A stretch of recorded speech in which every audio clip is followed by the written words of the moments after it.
Sixth sem online ട്യൂഷന്റെ 22ാമത്തെ ക്ലാസ്സിലേക്ക് സ്വാഗതം. ഇന്ന് പഠിക്കാൻ പോകുന്നത് നഴ്സിംഗ് മാനേജ്മെന്റ് ആൻഡ് ലീഡർഷിപ്പ് എന്നുള്ള സബ്ജക്റ്റിലെ സെക്കൻഡ് യൂണിറ്റ് ആണ്. ഓക്കെ, അതായത് management basics applied to nursing.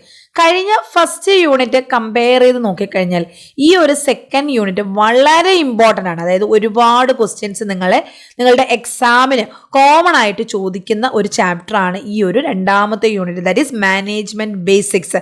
നമ്മുടെ ഈ ഒരു സബ്ജക്റ്റിന്റെ തന്നെ ഏറ്റവും ബേസിക് ആയിട്ടുള്ള കാര്യങ്ങളാണ് നമ്മൾ ഈ ഒരു ചാപ്റ്ററിൽ പഠിക്കുന്നത്. അതും എന്താണ് മാനേജ്മെന്റ് എന്ന് പറയുമ്പോൾ നഴ്സിംഗ് ഫീൽഡിൽ മാത്രമുള്ള ഒരു കാര്യമല്ല. എല്ലാ പ്രൊഫഷനിലും എല്ലാ ഏരിയയിലും മാനേജ്മെന്റ് ആവശ്യമാണ്. എന്നാൽ മാനേജ്മെന്റ് എന്നുള്ള ഈ ഒരു ഏരിയ അല്ലെങ്കിൽ ഈ ഒരു സബ്ജക്റ്റ് നഴ്സിംഗുമായിട്ട് അല്ലെങ്കിൽ നഴ്സിംഗ് ഫീൽഡിൽ എങ്ങനെയാണ് അതിൻ്റെ ആപ്ലിക്കേഷൻ അല്ലെങ്കിൽ അതിൻ്റെ യൂസ് എങ്ങനെയാണെന്നുള്ളതാണ് ഈ ഒരു ചാപ്റ്ററിൽ നമ്മൾ പഠിച്ചു തുടങ്ങാൻ പോകുന്നത്. ഇതൊരു ഇൻട്രൊഡക്ഷൻ ചാപ്റ്ററാണ്. ഇതിൻ്റെ കണ്ടിന്യൂവേഷൻ അല്ലെങ്കിൽ ഇതിൽ നിന്ന് നമ്മൾ പഠിക്കുന്ന ഓരോ സെക്ഷൻസുമാണ്. അതിൻ്റെ ഡീറ്റെയിൽ ആയിട്ടുള്ള കാര്യങ്ങളാണ് നമ്മൾ അടുത്ത ഓരോ ചാപ്റ്ററുകളിലായിട്ട് പഠിക്കാൻ പോകുന്നത്. അതുകൊണ്ട് തന്നെ ഈ ബേസിക്കിൽ നിന്ന്, അതായത് നമ്മുടെ BSc ഗ്രാജുവേറ്റ് ആണ് അല്ലെങ്കിൽ ഗ്രാജുവേഷൻ കോഴ്സാണ് നമ്മൾ പഠിക്കുന്നത്. അപ്പോൾ അതുകൊണ്ട് തന്നെ നമ്മൾ ബേസിക് ആയിട്ടുള്ള കാര്യങ്ങളാണ് പഠിക്കുന്നത്. അതുകൊണ്ട് തന്നെ നിങ്ങൾക്ക് എക്സാമിന് ഈ ഒരു ചാപ്റ്ററിൽ നിന്ന് ഒരുപാട് ക്വസ്റ്റ്യൻസ് ചോദിക്കുന്നുണ്ട്. അപ്പോൾ നമ്മുടെ ഈ ഒരു ചാപ്റ്റർ ഫിനിഷ് ചെയ്തതിന് ശേഷം ഇതിൻ്റെ ഇമ്പോർട്ടൻറ്റ് ക്വസ്റ്റ്യൻസ് ഞാൻ ഷെയർ ചെയ്യും. അപ്പോൾ നിങ്ങൾക്ക് മനസ്സിലാവും എത്രത്തോളം ക്വസ്റ്റ്യൻസ് ആണ് ഈ ഒരു യൂണിറ്റിൽ നിന്ന് ചോദിച്ചിട്ടുള്ളതെന്ന്. അപ്പം ഞാൻ ഒന്നുകൂടെ പറയുന്നത്, ഇത്രയും ഡീറ്റെയിൽ ആയിട്ട് പറയുന്നതിൻ്റെ കാര്യം, നിങ്ങൾ അത്രയും പ്രാധാന്യം കൊടുത്ത് തന്നെ ഈ യൂണിറ്റ് പഠിക്കണം. ഓരോ ടോപ്പിക്സും, ഞാൻ പറയുന്ന ഓരോ ടോപ്പിക്സും ഡീറ്റെയിൽ ആയിട്ട് കേട്ടിരിക്കുക.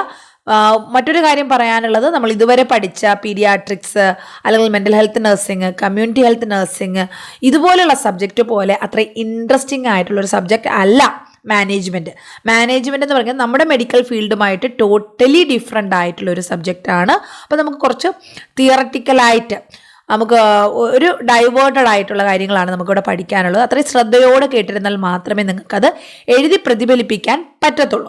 അനാട്ടമിയും ഫിസിയോളജി, മെഡിക്കൽ സർജിക്കൽ നഴ്സിംഗ് ഒക്കെ നമുക്ക് റെസ്പിറേറ്ററി സിസ്റ്റത്തിൽ കുറേ ഡിസോർഡേഴ്സ് അറിയാമെങ്കിൽ റെസ്പിറേറ്ററി സിസ്റ്റത്തിലുള്ള ഏതൊരു ഡിസോർഡർ ചോദിച്ചു കഴിഞ്ഞാൽ നമുക്കവിടെ മാനേജ് ചെയ്യാൻ പറ്റും. നമുക്കവിടെ എഴുതി പിടിപ്പിക്കാനുള്ള കണ്ടന്റ് നമുക്ക് ഒരുവിധ ഐഡിയ ഉണ്ടായിരിക്കും. എന്നാൽ സ്പെസിഫിക് ആയിട്ടുള്ള കാര്യങ്ങൾ മാത്രമേ അവിടെ തെറ്റാൻ ചാൻസ് ഉള്ളൂ.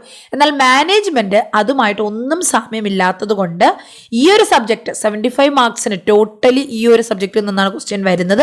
ഇത് പാസ്സാകണമെങ്കിൽ അത്രയും കോൺസെൻട്രേഷനോട് കൂടി ഇരുന്ന് പഠിച്ചാൽ മാത്രമേ പറ്റത്തുള്ളൂ.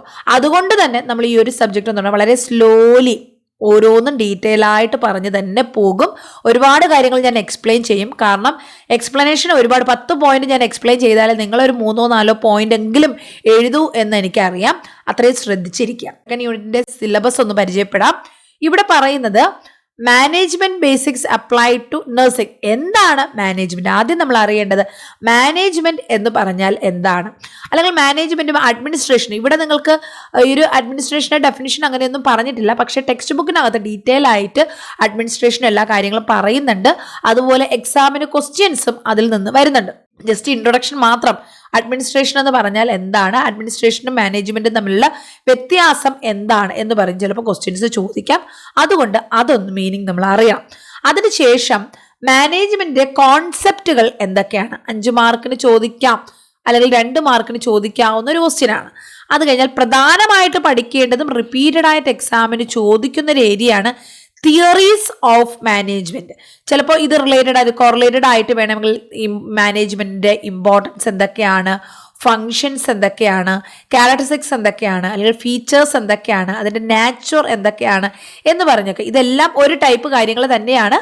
അത് എന്താണെന്ന് ചിലപ്പോൾ 5 മാർക്കിന് ചോദിക്കാം. അല്ലെങ്കിൽ 10 മാർക്കിൻ്റെ ക്വസ്റ്റ്യനകത്ത് 5 മാർക്കിൻ്റെ ഒരു പാട്ടായിട്ട് 3-4-5 മാർക്കിൻ്റെ പാട്ടായിട്ട് ഈ ഒരു importance, functions, feature, sociology, psychology, mathematics, ഇതിലും എന്ത് വേണം, മാനേജ്മെന്റ് അത്യാവശ്യം. അപ്പം നമ്മൾ ഇന്നത്തെ ക്ലാസ്സിൽ നമ്മൾ ഇതുവരെ പറഞ്ഞ കാര്യങ്ങൾ ഒന്നുകൂടി ഒന്ന് ചുരുക്കി പറയാം. സിമ്പിൾ ആയിട്ടുള്ള കുറച്ച് കാര്യങ്ങളാണ് നമ്മൾ ഇന്ന് പറഞ്ഞത്. ആദ്യം നമ്മൾ പറഞ്ഞത് മാനേജ്മെന്റ് അർത്ഥം എന്താണ്, അതിൻ്റെ കോൺസെപ്റ്റുകൾ എന്തൊക്കെയാണെന്ന് ടെക്സ്റ്റ് ബുക്കിൽ പറഞ്ഞു.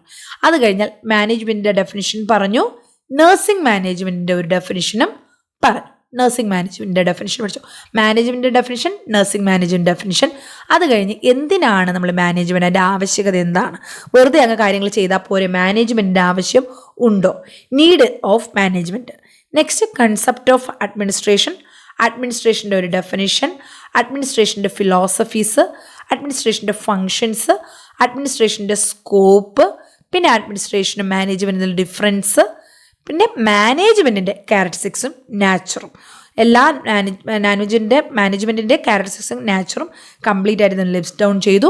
അതിൻ്റെ സ്കോപ്പ്, ഏതൊക്കെ ഫങ്ഷണൽ ഏരിയാസിലാണ് മാനേജ്മെൻറ്റ് വേണ്ടതെന്ന് പറഞ്ഞു. അപ്പോൾ ഇത്രയും കാര്യങ്ങളാണ് നമ്മൾ ഇന്ന് പഠിച്ചത്. ഇനി നമുക്ക് അടുത്ത ക്ലാസ്സിൽ പ്രധാനമായിട്ട് പഠിക്കാനുള്ളത് അതിൻ്റെ തിയറീസ്, മാനേജ്മെൻറ്റിൻ്റെ തിയറീസും പ്രിൻസിപ്പിൾസുമാണ്. രണ്ടും ഇമ്പോർട്ടൻ്റ് ആയിട്ടുള്ള ക്വസ്റ്റ്യൻസാണ്. ഓക്കെ.